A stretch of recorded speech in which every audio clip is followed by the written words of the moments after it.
सोले आप देख रहे हैं जनमत आवाज़। हम उन मुद्दों को अक्सर चर्चा करते हैं जो मुद्दे जनता से जुड़े हो, किसानों से जुड़े हो। उन मुद्दों को लेकर अक्सर हम उस बात को लेकर करते हैं क्योंकि उत्तरपुर खाड़ी में किसानों करीबन 8 किसानों की जिन पर गाड़ी से कुचलकर उनको मारा गया, काफ़ी दर्दनाक घटना घटी। उस घटना को लेकर प्रियंका गांधी भी वहाँ पर पहुँची, छत्तीसगढ़ के मुख्यमंत्री भूपेंद्र सिंह बघेल भी वहाँ पहुँचे, लेकिन उनको वहाँ तक नहीं आने दिया। सर, इस घटना को लेकर आप क्या कहना चाहोगे? भारतीय जनता पार्टी किसानों की हत्यारी पार्टी है।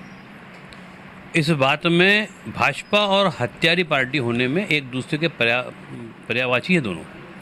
कि आज मध्य प्रदेश की बात करें तो यहाँ पर मध्य प्रदेश में किसानों पर छाती पर गोलियां मार के मारा गया था। यूपी की बात करें तो यूपी का मंत्री का लड़का गाड़ियाँ चलाकर किसानों को रौंद दे रहा है, रौंद के मार डाल रहा है। इससे बड़ी घटना इस देश में कुछ नहीं हो सकती। हमारा देश कृषि प्रधान देश, किसान को भगवान बोलने वाला देश, और जहां हमारे भगवान को जो गोलियों से मारता है, भगवान को गाड़ियों से रौंद देता है, उसके बावजूद भी भारतीय जनता पार्टी के मुख्यमंत्री, भारतीय जनता पार्टी के हमारे देश के सीएम लखनऊ जाकर भी शोक संवेदना भी प्रकट नहीं करते।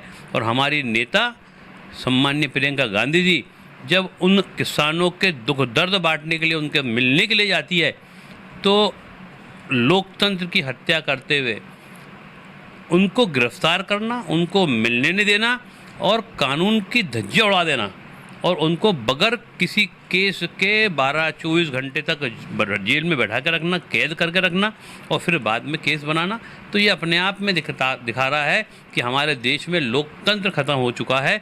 भाजपा की तानाशाह की सरकार चल रही है जो किसानों की विरोधी तो है ही है, हमारी आवाज़ को, हमारे अधिकार को, विपक्ष की बात को दबाने का काम करती है। आज छत्तीसगढ़ के मुख्यमंत्री जब मिलने जाते हैं तो उनको एयरपोर्ट के बाहर नहीं निकलने दिया जाता। तो क्या ये हमारे नेता प्रियंका गांधी जी, क्या हमारे मुख्यमंत्री बघेल जी, क्या ये देशद्रोही है? क्या इन्होंने ऐसा क्या काम कर दिया कि इनके जाने से वहाँ पर कुछ घटना घट जाएंगी? आपके तो मंत्री के लड़के ने किसानों को मारने का काम किया, रौंदने का काम किया, उस पर केस बनाने के बजाय आपने जो उनको सांत्वना देने, किसानों के अधिकार की लड़ाई लड़ने के लिए साथ में खड़े हो रहे थे, उनको मारने वालों का आपने साथ दिया और उन पर केस बनाया। इससे बड़ा दुर्भाग्यपूर्ण दिन हमारे भारत देश में, जो कृषि प्रधान देश है, जो किसानों को भगवान के रूप में पूछता है, उससे लिए काला दिन नहीं हो सकता। सर, अभी खंडवा लोकसभा के उपचुनाव होना है जिस पर कांग्रेस की ओर से उम्मीदवार राजनारायण सिंह को भी उनका नाम तय हो चुका है, लेकिन भारतीय जनता पार्टी में अभी घमासान चल रही, उधर नहीं फाइनल हो पा रहा है। अब नामांकन कब भरने जाऊंगा और इस पर क्या प्रतिक्रिया आपकी? देखिए, हमारी पार्टी ने हमारे ज़िले के कद्दावर नेता, पूर्व विधायक और वरिष्ठ नेता अनुभवी ठाकुर राजनारायण सिंह जी को अपना उम्मीदवार बनाया है।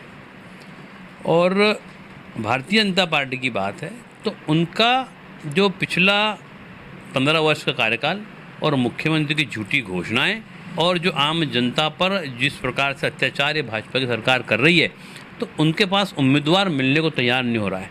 और वो इस सोच में है कि हम किस प्रकार से किसको टिकट दें, क्योंकि पिछले लगातार साल भर से हमारे पूर्व सांसद, पूर्व प्रदेश अध्यक्ष अरुण यादव जी ने इस लोकसभा क्षेत्र का गांव-गांव, चप्पा-चप्पा छानकर जो कांग्रेस कार्यकर्ताओं को जो हिम्मत देने का काम किया, कांग्रेस कार्यकर्ताओं को जो संगठन स्तर, बूथ लेवल तक जो हमने बनाने का काम किया है और जनता की आवाज़ को उठाने का काम किया है, तो उसका परिणाम हमको ये होगा कि आज हमारे उम्मीदवार भारी से भारी मतों से हम चुनाव जीतेंगे। और ये भाजपा को वही डर है कि कांग्रेस पार्टी का संगठन ज़मीनी स्तर पर है और जनता की आवाज़ को जो हमने उठाया है, तो जनता आज हमारे साथ खड़ी है। इस कारण हमारे डर के हमारे कांग्रेस पार्टी का जो उनको डर बैठ गया है, इसलिए वो चिंतन मनन करके आराम से कोई ऐसे ही उम्मीदवार को टिकट देंगे, क्योंकि वहाँ टिकट लेने को कोई तैयार नहीं हो रहा है और कांग्रेस पार्टी का उम्मीदवार चुनाव जीतेगा। हम कल नामांकन 7 तारीख को खंडवा में भरेंगे और सभी कार्यकर्ताओं से मेरा निवेदन भी है कि हम सब चलकर नामांकन भरें और ये भारतीय जनता पार्टी की सरकार इन झूठों को